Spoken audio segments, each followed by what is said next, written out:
Hey, your medication makes me high. Such a short way up and such a long way down. Chalice off your bubble like with they are right down. The way you're something off up it away. And a lot of the tracks started off with jamming with my band. You know, the musicians who play on the road with me will come together in the studio and we'll just start playing music. And whatever ideas come to mind, and you know what I mean? We just go along with wherever the music takes us. And then at the end of the day, we reflect back on what we played and pick out certain songs that we think might be appropriate for the project that we're working on, you know? So that was a big part of the creative process in this one. Also, I worked with some new producers that I haven't worked with before, namely Steve McGregor and Andrew Blacks, who are two popular producers from Jamaica right now. I did some work with them. Otherwise than that, it's just the same way how we always make music, you know what I mean? Which is kind of organic, family-based. I make a lot of music with my brothers. We make music at home. And we're just kind of inspired by life and the moment, you know?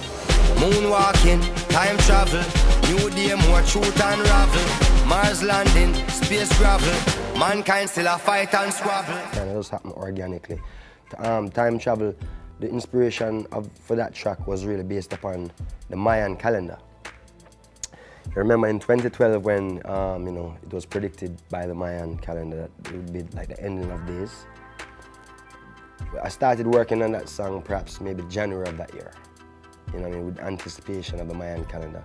And I was thinking to myself that according to my knowledge, I can't think of any other ancient end of days predictions. You know, so after this Mayan calendar, so we basically outlived all of the ancient predictions of end of days unless we were interpreting them wrong, you know what I mean? But according to how we have interpreted them, we've outlived all of those predictions now. So that's kind of why, you know, even when I'm saying what will the future bring? Because now we're kind of in the unknown, so to speak, you know?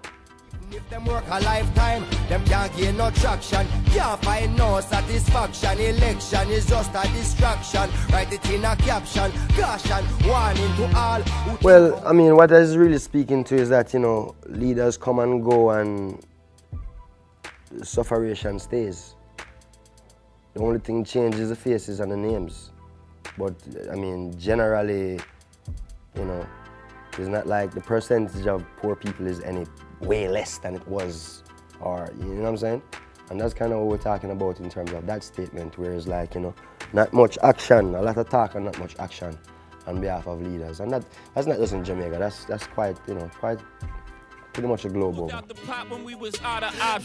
no live in a tenement yard. Good boy no live in a tenement yard. Too much watch it. Them so. Too much chat. It was great. It was an honor. You know, I'm a fan of his music. So from a fan standpoint, you know, it's great to be in the room working on music with someone and you're a fan of their music. Very organic, very down to earth, you know. I was heading out to California to shoot a video. And he knew that I was coming out there, and he was out there working on his project. So he you know, hit me up on the phone and said, you know, if you have a few hours to spare, please come by the studio. And I went by, and it was a nice experience.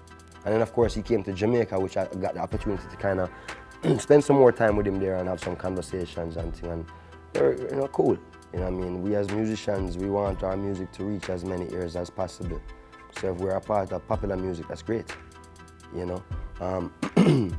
Of course, we as Jamaicans, in terms of the heritage of reggae music, you know, we always would love when people show homage, you know. So when people are borrowing from reggae music, we like when they acknowledge the root of it, you know what I mean. But outside of that, it's great when you hear the reggae music influencing other genres and other genres influencing reggae, you know. It's an introduction. You know what I mean? And if they love the music that much, they'll follow up on the research. I mean, like, you can only really speak by example, so hopefully they would, you know, hopefully they might be turned on to my music or one of my peers from our genre, and then therefore be able to know a little bit more about the roots of the music. But again, I mean, you know, music is for everyone. And you hardly find any genre that is really pure to the genre anymore.